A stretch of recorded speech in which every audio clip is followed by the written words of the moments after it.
قرآن وہ کتاب ہے جو در سے انقلاب ہے، سمجھ کے گر کوئی پڑھے تو نور علی نور ہے۔ کسی بھی فوت شدہ مرنے والے مسلمان کو کوئی بھی نیکی کر کے ثواب پہنچانا، اس کو کیا کہتے ہیں؟ ایصال ثواب۔ یہ لفظ بتا رہے ہیں کہ یہ جو کہا جاتا ہے نا کہ دیگ پہنچتی ہے، روٹی پہنچتی ہے، بھائی یہ سوال تب ہو جب ہم کہیں ایصال دیگ، ایصال پراٹھا، ایصال حلوہ، ہم اس کو نام کیا دیتے ہیں؟ ایصال ثواب۔ مطلب کہ کوئی بھی نیکی کریں یا لنگر پکائیں، کھائے گی اللہ کی مخلوق، ثواب مرنے والے کو پہنچ جاتا ہے۔ تو اس کو کیا کہتے ہیں؟ ایصال ثواب۔ نبی کریم علیہ السلام نے کچھ چیزیں ہمیں مقرر کر کے دی ہیں، ان کا طریقہ بھی مقرر کر کے دیا ہے، اس طریقے سے ہٹ کر وہ کام کرنا جائز نہیں۔ اور کچھ کام ہیں سرکار نے ان کا طریقہ مقرر کر کے نہیں دیا، نہ ان کا ٹائم مقرر کر کے دیا ہے۔ اس کے لیے ہمیں اجازت ہے کہ شریعت کی حد میں رہتے ہوئے کسی بھی جائز طریقے سے وہ کام کریں، کسی بھی دن کریں، وہ اللہ کی بارگاہ میں قبول ہی قبول ہے۔ روزہ فرض ہے نا، لیکن اس روزہ رکھنے کا بھی ٹائم مقرر ہے، روزہ چھوڑنے کا بھی ٹائم مقرر ہے۔ روزہ کب رکھنا ہے، روزے رکھنے کا مہینہ بھی کیا ہے؟ مقرر ہے۔ حج کے دن مقرر ہیں، حج کا مہینہ مقرر ہے، ٹائم مقرر ہے، جگہ مقرر ہے۔ لیکن کئی کام ہیں ان کے لیے نہ ٹائم مقرر، نہ دن مقرر، نہ رات مقرر، نہ صبح مقرر، نہ شام مقرر، نہ کوئی جگہ مقرر۔ جب دل کرے وہ کام کرو، نیکی کا ہو، شریعت کے اندر ہو، جائز ہی جائز ہے۔ مثلاً آپ نے درود پاک پڑھنا ہے، جب دل کرے پڑھ لیں۔ دعا مانگنی ہے، جب دل کرے مانگ لیں، قبول ہے، اللہ قبول فرمانے والا ہے۔ آپ نے کسی کی مدد کرنی ہے، جب دل کرے آپ مدد کریں۔ آپ نے صدقہ و خیرات کرنا ہے، جب دل کریں آپ کریں، قبول ہی قبول ہے۔ کیونکہ ان چیزوں کے لیے اللہ تعالیٰ نے کوئی ڈیٹ، دن، جگہ یا طریقہ کار فکس نہیں کر کے دیا۔ اسی طرح مرنے والے مسلمانوں کے لیے ایصال ثواب ہے۔ نبی کریم علیہ السلام نے یہ نہیں فرمایا کہ یہ کرو گے تو ثواب پہنچے گا، یہ نہیں کرو گے تو نہیں پہنچے گا، بس فرمایا کہ مرنے والے مسلمانوں کو ثواب پہنچاتے رہو۔ آقا کیا فرمایا؟ جو بھی نیکی کر کے ثواب پہنچاؤ گے، مرنے والا اگر مسلمان ہے، اللہ کی رحمت سے اس کو ثواب پہنچ جاتا ہے۔ نہ تیسرا دن ضروری، نہ چوتھا دن ضروری، نہ 40واں ضروری، نہ جمعرات ضروری۔ اسی طرح نہ تیسرے دن گناہ، نہ چوتھے دن گناہ، نہ جمعرات کو گناہ، نہ سالانہ برسی گناہ، نہ چینم گناہ۔ یہ ساری چیزیں اپنی حد کے اندر جائز ہیں۔ ثواب کی نیت سے جب بھی کریں گے، اللہ اپنے فضل سے مرنے والوں کو ثواب عطا فرما دے گا۔ سمجھ آ گئی نا؟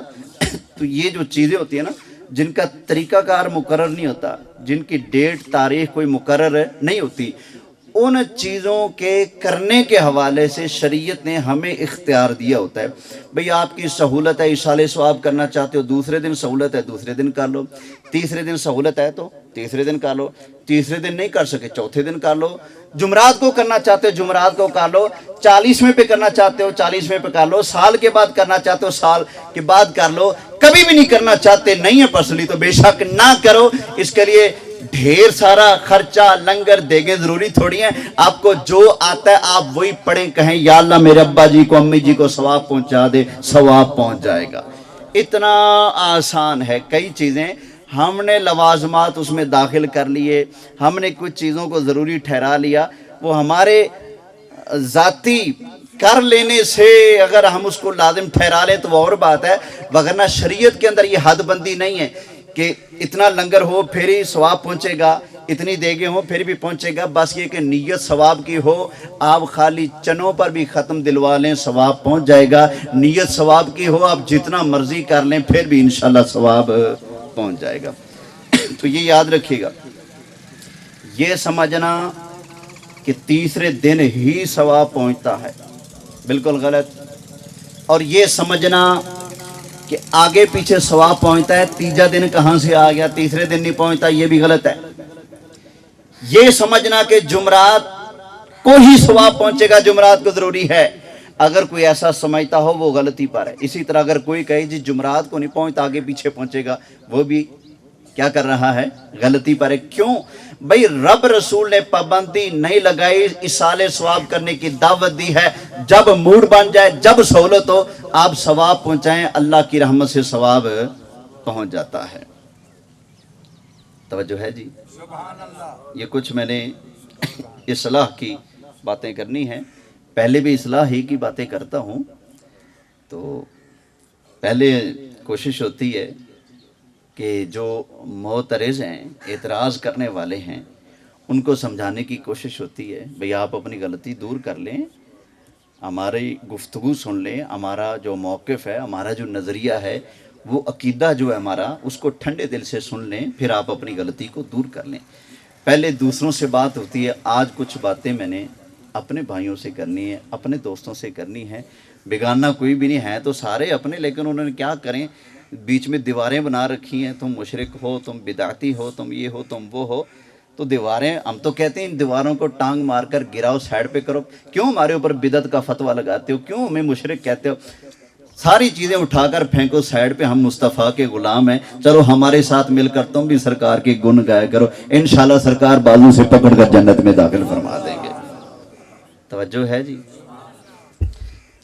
تو یہ یاد رکھیے گا، ان چیزوں کے لیے کوئی ڈیٹ ضروری نہیں ہے، اس کے لیے کوئی لنگر کی مقدار شریعت نے کوئی مقرر کی ہو، کچھ ضروری ہو، یہ نہیں ہے۔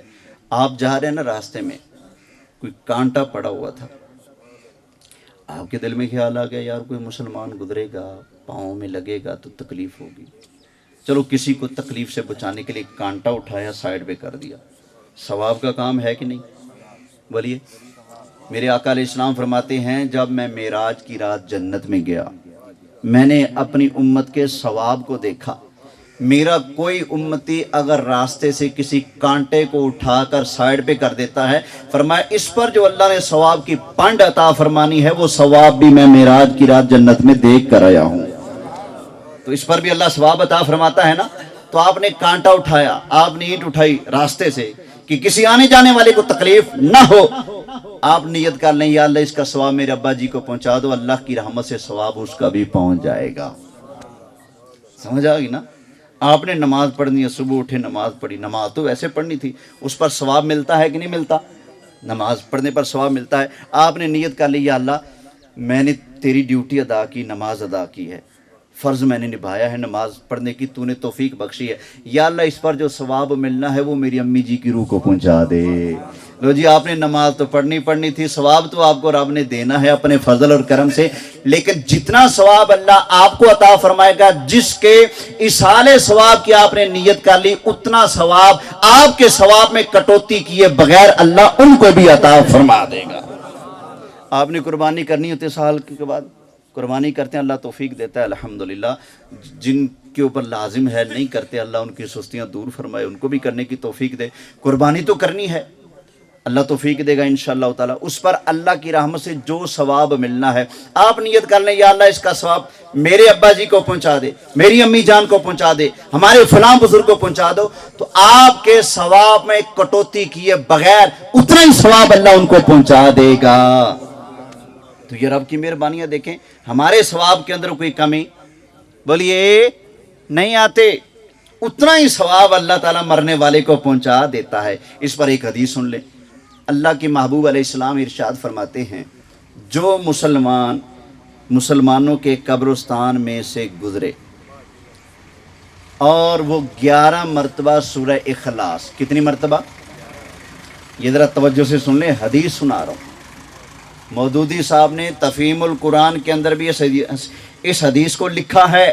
لوگ سوال کرتے ہیں نا قرآن قبرستان میں پڑھنا کہاں سے آ گیا، تو بھائی ٹھنڈے دل سے حدیث مصطفیٰ تو سن لو نا۔